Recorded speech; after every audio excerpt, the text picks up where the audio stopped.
So one of the basic things that I've been working on with my students is just looking at lots of data.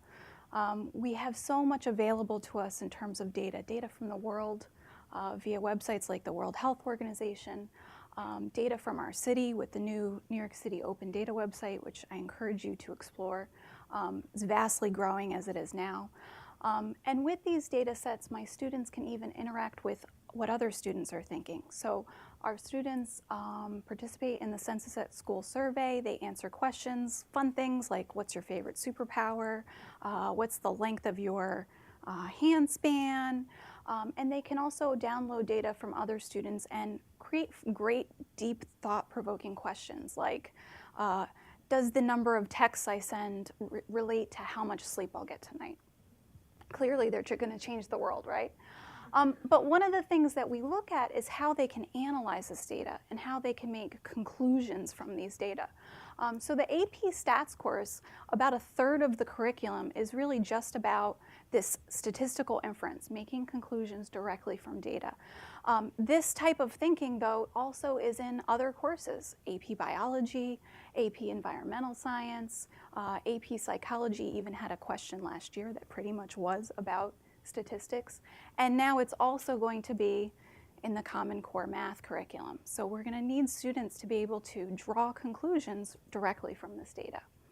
The traditional inferential methods use parametric models, normal distribution, t-distributions, and chi-square distributions. They're not as friendly as these. They're complicated to think about. They involve lots of notation, unique assumptions, formulas, and everything has its own unique algorithm. So the hardest part, my students learn about 16 different procedures over the course of the year. They have to decide which one to use, and that can be kind of daunting. Another way to think about inference, though, is just to conduct something called a randomization test. So the underlying assumption is very basic. We're going to use random chance to try to simulate events occurring. You can use cards, poker chips, dice, anything you want. Here, one of my students is simulating an experiment where they're looking at whether the cell phone is more distracting than a passenger in a car. So we've modified the deck of cards to do 48 subjects, shuffling the cards into 2 treatment groups, and then counting the response variable in one pile. The problem in 2009 on the AP Stats test was also something like this with a experimental design. In the problem, the students were introduced to a French study in the 90s where they were testing the effectiveness of this cardio pump technology versus a traditional CPR technology in heart attack victims. The students were given this design where they had 1,500 heart attack victims. Those victims were randomly allocated into 2 treatment groups. 754 were put into the group with this new cardio pump technology, and 746 were treated with the traditional CPR. And this was done based on a coin toss. After a year, the survivors were counted and then compared between the 2 groups. So the task the students were given was to determine if the survival rate for those treated with this new technology was significantly higher than with the traditional CPR technology. And so in the data, unfortunately, we can see only 52 of these people were survivors. In the cardio pump group, there were 37, while in the CPR group, there were 15. So obviously you can see just from here that there were more in the cardio pump group. But the thing is this, if we're randomly allocating these patients into these groups, okay, so we would expect 26 in each, right? But it might not be exactly 26. It could be, 20 and then, the remainder or whatever.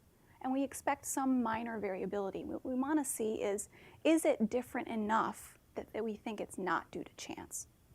So the traditional method, and this is what the students were asked to do, is called a 2 proportion z-test. If you've never seen one of these, this is kind of what it looks like. Not so friendly and very daunting, even for advanced students.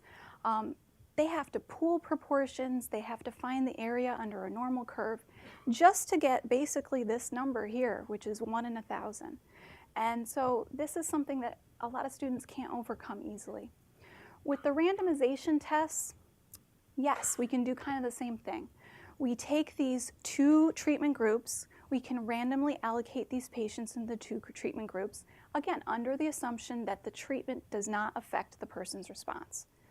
Unfortunately, I don't have 1,500 cards. That would take 29 decks, even with the decks that my dean's office is providing for me.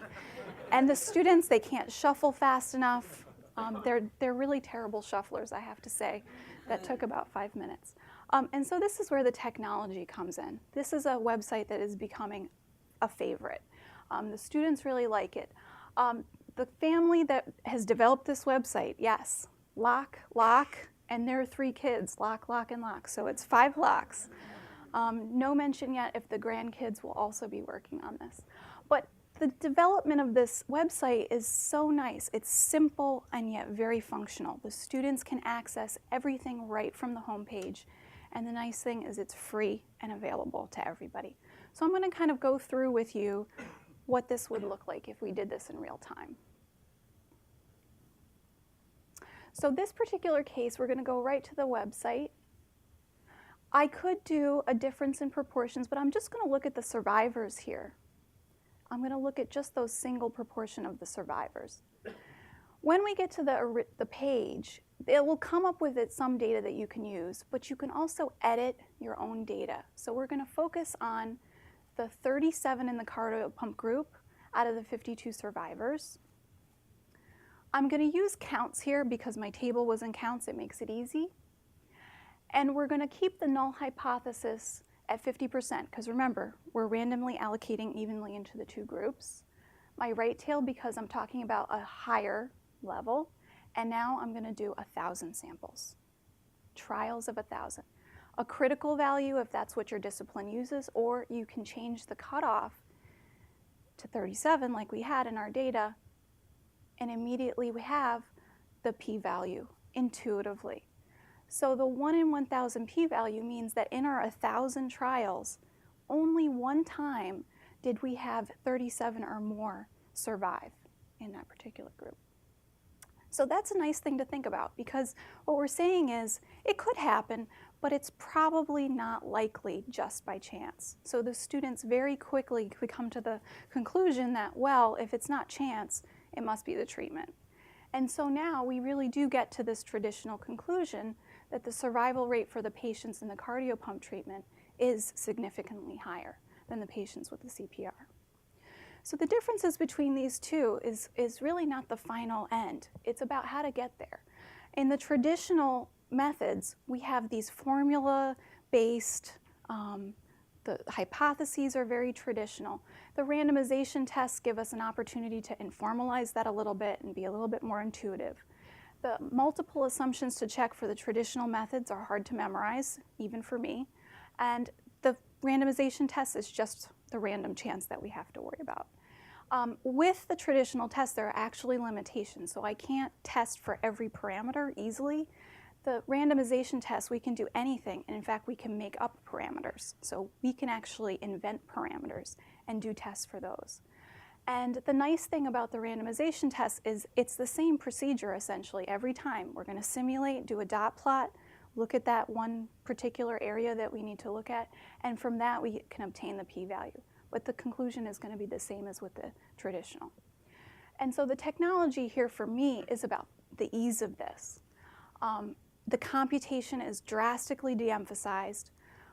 No little prior knowledge, really. The students, I didn't even teach them how to use the StatKey software. They're using it on their own for the most part.